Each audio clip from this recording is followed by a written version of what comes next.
Hello sis, welcome to my channel. I'm happy to have you here, and please, if this is your first time, please, or you've been watching, you've not subscribed, I'm also new, so please, I want to encourage you, subscribe to my channel. Please, let's grow this together as a family.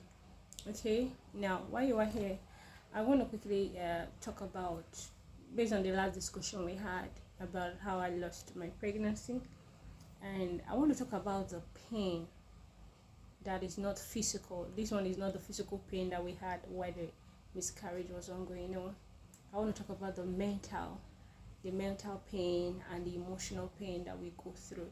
When this thing happened,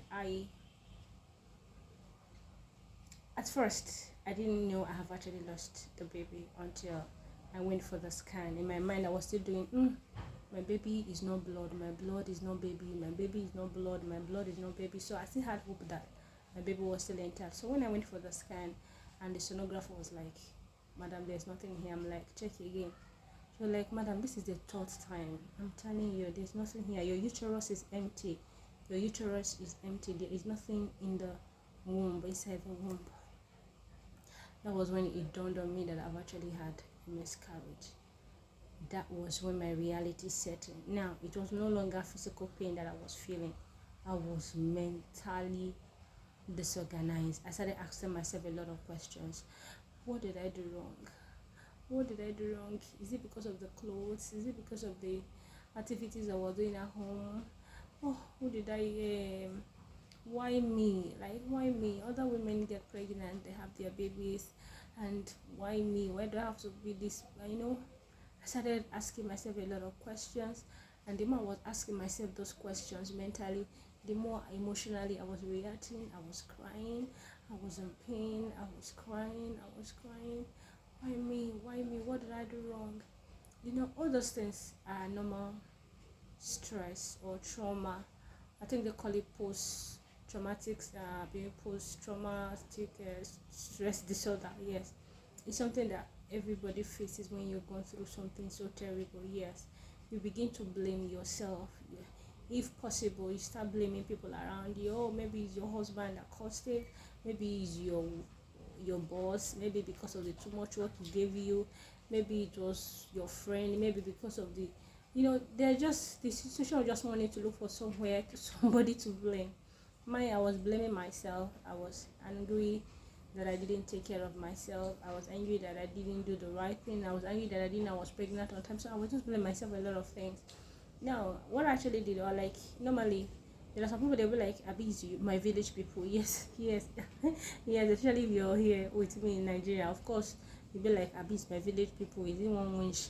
Is it one winch in your neighborhood? Is it one winch in your, start looking at one winch, the way the mama look at you, but to be honest, it's just part of stress. Okay, at that moment, your emotions are just expressing that they are so unhappy about what happened. So all those speculations that they add, most of them are likely not to be real. Okay, so please be easy on yourself. Okay, at a point I was even angry at my husband. Yes, I was angry. I felt he didn't tell me sorry enough. I felt he didn't care for me enough. Like, I thought he didn't start following me up with so much attention that I needed immediately after that miscarriage. It's normal. It's normal. Like, the tendency to be offended at that period was so high, and to be honest, it happens to a lot of people. So the tendency to be offended is so high, then any small thing can trigger you and you're out. But people won't really understand what you're reacting to. It's only the people that are close to you that will tell that, okay, fine, it's because of this trauma, that is why you're behaving like it. So please take it easy on yourself. And there is also one soft landing I want you to have, to use it to comfort yourself. Like, what I told myself was like, what if I had this baby and then there was deformity? Yes, because number one, I didn't know I was pregnant on time, and I was having a lot of caffeine drink, although too much of it is actually dangerous. Two, I wasn't having so much money. Yes, so I felt, okay, fine, what if this was just to save the situation, instead of bringing the baby and then not being well taken care of. But now I can understand if you have all the resources and this happened, the pain is on a higher level. So I just want to say sorry again, my sister. So sorry. You're going to have another one, and this one will stay, okay? Please, so sorry about the loss. God is going to visit you in a year time, and you will have another baby, and this one will stay and give you joy forever. Okay, I'm really so sorry about it. Now, okay, one thing again I also thought about was that I thought like the sonographer was telling me, he said, madam, even as you came now, you were saying you wish there was some retainer that like you had your baby. If you had the baby when you came for the scan, after losing so much blood, as you said, I would advise you to abort it, because there will be tendency that some part of the baby has already been gone. You see, that is another thing. I told you that I was even having in mind that I'm still pregnant, and my woman was like, no, it's actually dangerous to go through such bleeding and still continue with the pregnancy. The baby may be deformed, and that will now put the family under undue stress again. So at best, I just use that to console myself that, oh, fine, at the proper time, at the proper condition, the baby, I will have another child, okay? And I use that to comfort myself. So please, if you had a miscarriage, I want you to comfort yourself. I want you to know that it was not your fault. It's not the fault of the people around you. Sometimes it can be medical. Sometimes it could be because, okay, like some of them said, okay, if you're over 30, yes, there are over 35, there are tendencies for miscarriage to occur.